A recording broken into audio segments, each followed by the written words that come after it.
سلام به همه علاقمندان به داستان و ادبیات. امروز سفری در زمان خواهیم داشت به قلب جنوب ایران، جایی که ریشه های یکی از تأثیرگذارترین نویسندگان معاصر ما رسول پرویزی شکل گرفت و از آنجا به سراغ یکی از تکان دهنده ترین آثار او، زار سفر خواهیم رفت.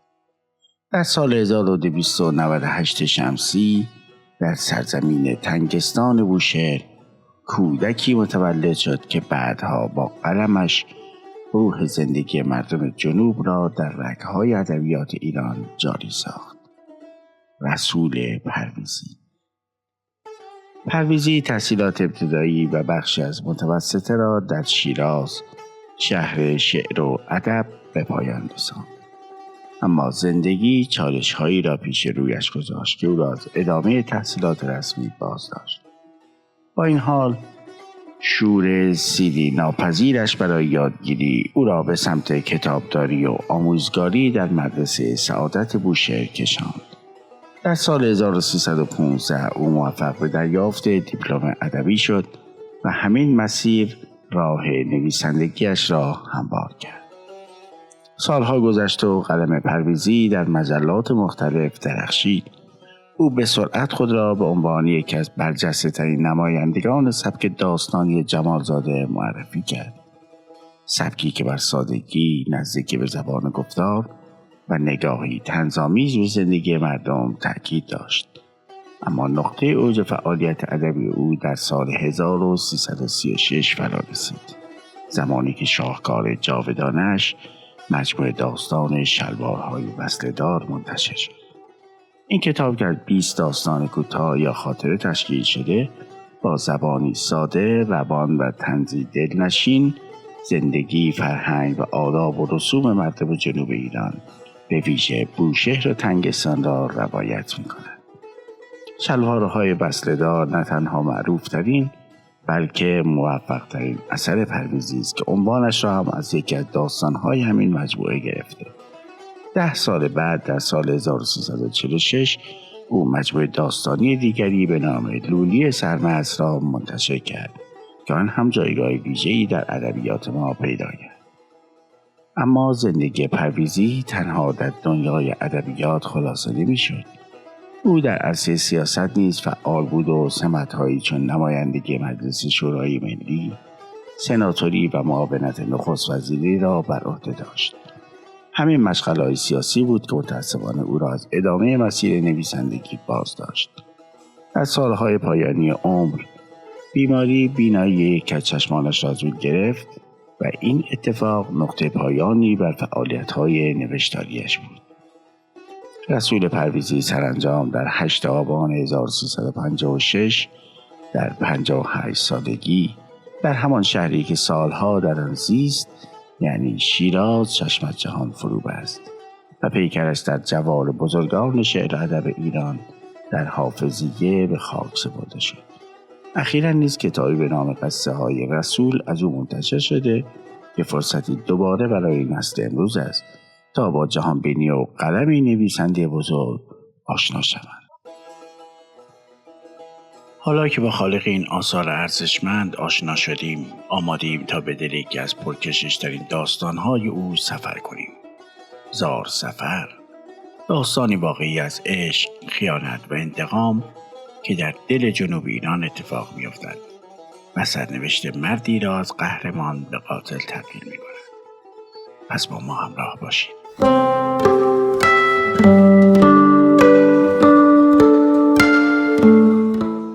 دوم یا سوم اردیبهشت بود. خورشید چون غنچه‌ای شکفت و به شیراز نور باشید. عطر بهارنارنج سرتاسر کوچه ها را پر کرده بود. مست و ملنگ و سرشار از لذت دیدار صبح آماده رفتن به مدرسه بودم. مادرم مثل هر روز کتاب‌هایم را لای دستمالی پیچید و چند شای پول تو جیبیم را برای مبارکی لای قرآن گذاشت تا بردارم. پول را برداشتم و راه افتادم. هنوز کوچه‌های تنگ و تاریک شیراز قدیم پرنور نشده بود، اما هوای اردیبهشتی آدم را بی خودی مست می‌کرد. از بازارچه فیل گذشتم. پیچ حسینی کرونی‌ها را پشت سر گذاشتم. به حمام حاج هاشم نزدیک می شدم که قلبم ایستاد. چشمم به چند نفر خورد که وحشت زده گرد هم بودند. یک پیرزن چادر بشی به سرش میزد و شیون میکرد. ناله پیرزن مثل کارد به قلب می نشست، ولی هنوز من حادثه را نمیدیدم. کنجکاو و با عجله نزدیکتر شدم. خشکم زد. چشمم به چیز غریبی افتاد. سر زن قشنگی را بریده بودند. سر زیبایش تنها با پوستی به تنش چسبیده بود. گیسوان سیاه و شبرنگش میان خونهای روان موج میزد. چشمان زیبای زن از هول و وحشت زده گشاد و از حدقه در آمده بود. دلم به هم خورد. انگار چیزی در دلم شکست. زانوهایم لرزیدن گرفت. داشتم از هول غش میکردم. چشمم را بستم و به دیوار تکیه دادم. اطرافیان بیهوده میکوشیدند زجه پیرزن را خاموش سازند. او خاک به سر میکرد. خودش را روی کشته میانداخت. او را بلند میکردند. چهرهش خونی و خاکی میشد، اما از کشته جدا نمیشد. کم کم و تک تک مردم جمع شدند. پیرمردی که حال مرا و رنگ پریدم را دید زیر بغلم را گرفت و گفت: تخم جن، تو اینجا چه میکنی؟ گورت رو گم کن. زود برو مدرسه، دیرت شده. و مرا از کنار کشته رد کرد. آن روز نتوانستم در مدرسه بمانم. دلم به هم میخورد. حالت تهوع داشتم. به خانه رفتم. یک شاگرد مدرسه توان دیدن چنین صحنه‌ای را نداشت. من که زمزمه کنان و سود زنان به قصد 1000 شیطنت به مدرسه میرفتم، منتظر نبودم چشمم به جنازه یک زن قشنگ بیفتد. آن هم با آن منظره موحش، سری بریده، خونی چکیده و زلفانی آشفته که در خون موج میزد. ننه در خانه رنگ و رویم را دید و گفت: وای ننه، چت شده؟ رنگت مثل پوست لیمو زرد شده. داستان را گفتم. سخت ناراحت شد و گفت: رود نازنینم، چش خوردی؟ آمنه، یکم نمک بیار. فوری نمک را پشت شستم ریخت و گفت: بخور تا چشم سخت دفع بشه. من هم خوردم. ظهر مثل هر روز پای نهار پدرم خبر آورد و داستان را گفت. آخه زار سفر کارشو کرد. جمعه ننگ از برش در آورد. سفر دشتستانی بود، ولی اواخر دیوس شده بود. علنا میدید زنش فاسق داری و به روش نمی آورد، اما حالا سلیته رو کشت و طوق دیوسی رو از گردنش باز کرد. معلوم شد کشته قشنگ زن زار سفر بود. سفر هیبت رستم داشت. وقتی میان نخلستان پیدا میشد، باغداران ماستا را کیسه میکردند. حتی ژاندارم ده که خیلی به خودش میبالید و کمربند نو میبست، جلوی کدخدا رسول تفنگش را به رخ میکشید و به پاگون حضرت اجل قسم میخورد، از سفر سخت حساب میبرد. سفر قدی بلند داشت. 4 شانه بود. گویی کوهی را به جای تنه روی پاهایش حمل میکرد. سیاه چردی و تندخو بود. آفتاب سیاه ترش کرده بود. وقتی میخندید 2 ردیف دندان سفید میان لبهای کلفتش مثل آفتاب وسط روز چشم را میزد. بسیار گردن کلفت و بزن بهادر بود. یک تن 100 مرد بود. سر نترس و جنگجوی و لجوجی داشت. مردهای ده از او حساب میبردند. زنها دوستش داشتند، ولی از او میترسیدند. به ما بچه‌ها رطب میداد و برایمان میخواند. ما هم دوستش داشتیم. کارش باغداری بود. با نخلها ور میرفت. بیلش به قدر 4 باغبان زمین را میکند و گل در میآورد. در هوای تفتیده دشتستان وقتی که بدن مردانی و زمختش میجوشید و عرق میریخت میخواند. گاهی از خسرو و شیرین نظامی و گاه از فایز، اما بیشتر صدایش را با این شعر سر میداد: ز دست دیده و دل هر دو فریاد، که هرچه دیده بیند دل کند یاد. بسازم خنجری نیشی ز فولاد، زنم بر دیده تا دل گردد آزاد. وقتی سفر می‌خواند جانهای دهنشینان تازه می‌شد. باغداران و بیلداران از خستگی می‌رهیدند. اگر یک روز سفر به باغ نمی‌آمد، همه افسرده دل و ملول بودند. وقت خرما چیدن کار سفر زیادتر بود. پیله وران گردش جمع بودند. سفر بله خرما را به دوش می گرفت. آن را با قپان وزن می کرد. عرق از 4 بندش سرازیر بود. راستی یک تنه همه را حریف بود. عصرها همین که سرش خلوت می شد لنگوته رو باز می کرد و لخت مادرزاد بدن کوه پیکرش را در آب رودخانه می انداخت. پس از شنا روی صخره‌های اطراف رودخانه می نشست و نی 7 بندش را در می آورد. نه فقط سفر بلکه همه سیاهان غروب را زیادتر از معمول دوست دارند. رقص و آواز و پایکوبی آنان اغلب در غروب‌ها درست هنگام سرازیر شدن خورشید راه می‌افتد. سفر نیز چنین بود. به غروب زیبا و رنگارنگ و رقصان دشت چشم می‌دوخت و هماهنگ افول آفتاب نرم و رقیق در نی می‌دمید. صدای نی او جگرها را می‌شکافت. سوزی عمیق داشت. آنسان که کمتر کسی میشنید و نمی‌ایستاد. آن روزها سفر عاشق مکیه بود. مکیه دختر سیاه چشم بلند بالایی بود. خیلی لولیوش و شنگ بود. وقتی راه میرفت خلخالهای پایش جرینگ جرینگ صدا میکرد و قند در دل جوانهای ده آب میشد. پیرزنها از او بدشان میآمد. میگفتند مکیه چشمش هیز است. اما همه مکیه را دوست داشتند.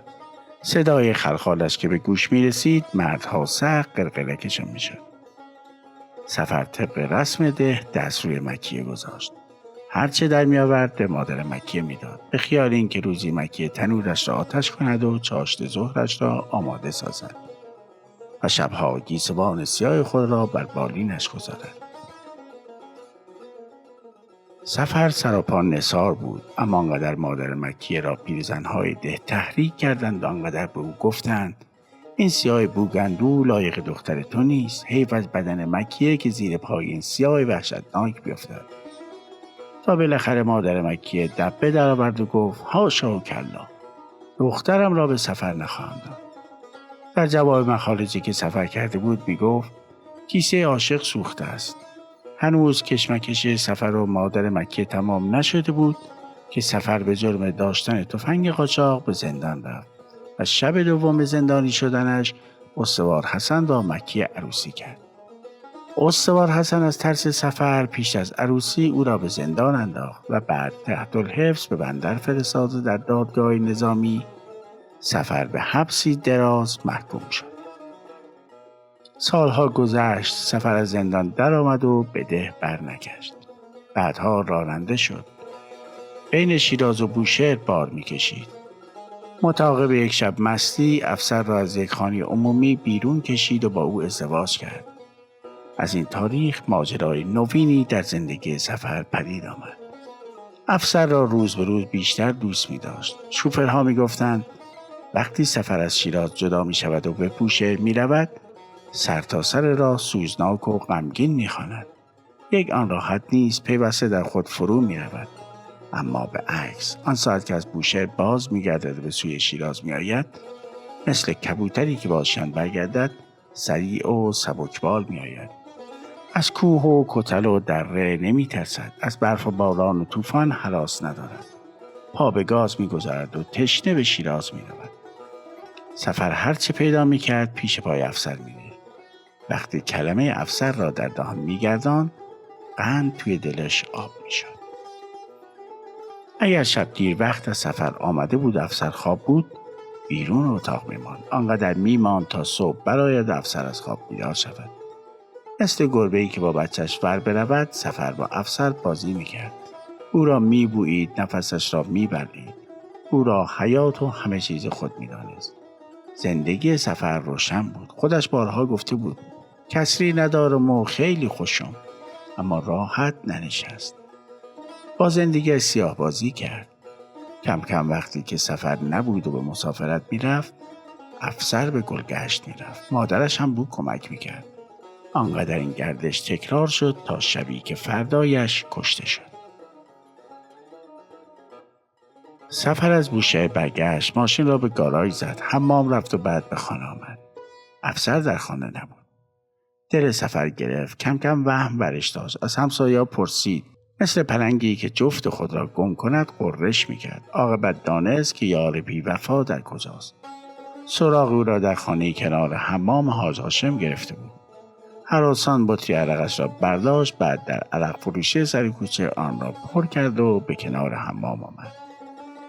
سفر به مستنطق گفته بود تمام شو رو تیغه دیوار چنباتمه زدم. دم به دم بطری عرقم رو سر می کشیدم. روبروم زن می رقصید. اونو ماچ می کردن. اونو می رقصوندن. تو بغل اهل مجلس می افتاد. حالم دقیقه به دقیقه بدتر می شد. انگار سیخ داغی به چشم فرو می کردن. توخ چشم می سوخت. سراپام تو علوبی. میخواستم خودم از تیغه بندازم پایین، اما نمیدونم چرا ننداختم. دلم میخواست همه رو ببینم، تا آخر ببینم این همون افسره که همه چیز موبی، این زن منه که مست و وابی و واسه بقیه بشکن میزنه، این زن منه که خرم و شاد تو بغل بقیه میفته. میخواستم همه رو ببینم، سیر نمیشدم. احساس میکردم دارم آب میشم، دارم از بین میرم. گویی چنگ انداخته بودن و رگ و پیم و بیرون میکشیدن. یه همچه حالی داشتم، دائما توف میکردم. دیگه تو بطری عرق نمونده بی، همه رو سر کشیده بودم. ولی افسر باز میرقصید، میخوند، تو رقص جام عرقی رو پیشونیش میذاشت و به لب مستا میرسون. اینامون آتیش میزد، میسوزون. به کلی بی خیال بی. همونطور که واسه مو چش نازک میکرد، همونطور به مستام چشمک میزد. لبای داغشو که به مو نشاطی میداد، با همون اطفال رو لب مستا میذاشت. مثل اینکه همه اونا شوهرش بودن. هیچ حیا نداشت. مثل اینکه واسه او مردا همه یکسان بودن. تمام شب و همینطور گذرون. بعد مهمونا رفتن. منتظر بودم افسرم بره، اما اون نرفت. پلو صابخونه موند. آها، دیگه طاقتم تاق وابی. میخواستم باز از رو دیوار بپرم و گلوش فشار بدم، اما ترسیدم نگام کنی و تصمیمم سست بشه. معلوم نبید موفق بشم. بعد دیدم چراغا خاموش شد. افسرم تو تیرگی شو گم شد. خسته و کوفته دوباره به کوچه اومدم. از شدت خشم تمام ناخنام کندم و جویدم. اوقات واسادم تا ستاره سحری درخشید و صبح آروم آروم پیدا شد. دیدم صدای در خونه مردک بلند شد. افسر میخندید. دیگه نفهمیدم چه کردم. دویدم تو حموم حاج هاشم. حمومی تازه داشت تیغ صورت تراشی دست دارش رو تیز میکرد. اونو رو چرم میکشید و برقش رو به رخ میکشون. همینطور بهش حمله بردم، تیغ ازش گرفتم. دستش برید و فریادی کشید. ما مثل باد پریدم از حمام بیرون. دلاک و حمومیا دنبالم کردن، اما ما پران شدم. یعنی صدا خنده افسر تمام نشده بی. پیچش بالا بی و ننش همراش بی که رسیدم. وقتی من دید خشکش زد. تو چشش برق عجیب دیده شد. خواست بگه سفر، که تیغ رو گردنش بی. نفهمیدم چه کردم. از حول خشم دست خودم و مادرشی که خودش رو انداخت و بریدم. نمیدونستم چه میکنم. خون تو قلبم میجوشید. پیش چشم سیاهی میرفت. خون فواره میزد، اما افسر صداش بلند نبود. همینطور چشای او وحشت زده برگشته بی، مثل اینکه سرزنشم میکرد. اما دیگه سفری باقی نبود. مغزم آب وابی و از کف رفته بودم.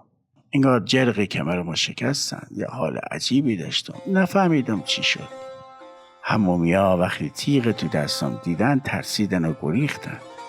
اما ما تو حال به اونا احتیاج داشتم. میخواستم یکی پیدا بشه منو بگیره.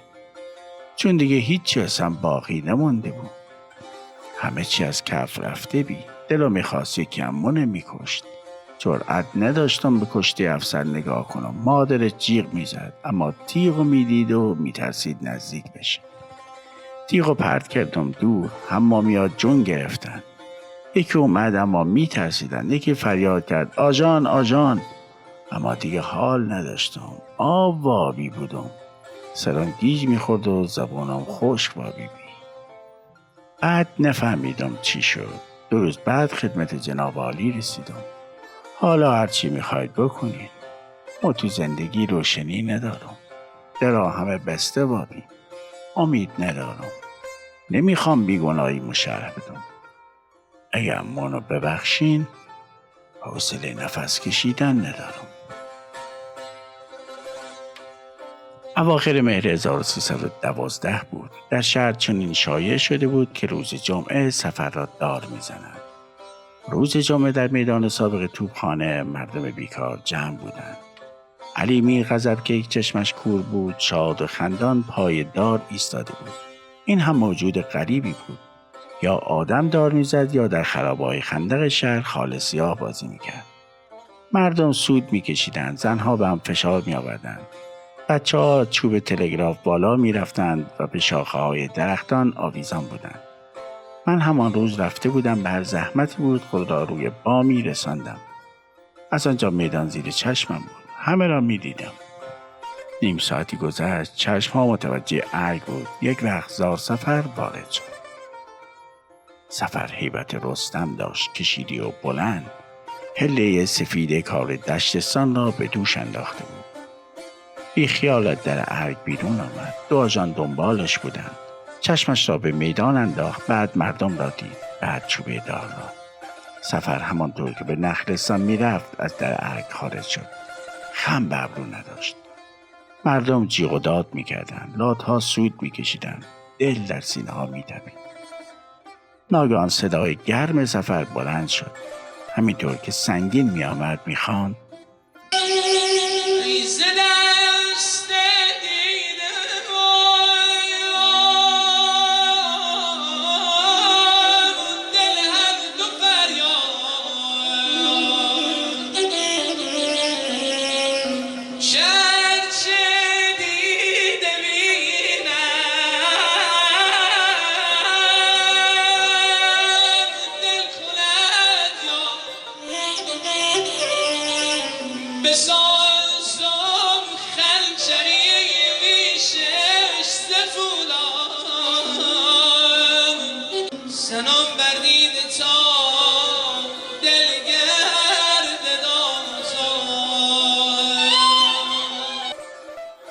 اگر از این داستان لذت بردید لطفاً ویدیو رو لایک کنید، کانال ما رو هم سابسکرایب کنید و نظرات ارزشمند خودتون رو در مورد این تراژدی با ما در میان بذارید. به نظر شما ریشه های این گونه فجایع در چیست؟ حق یارتان.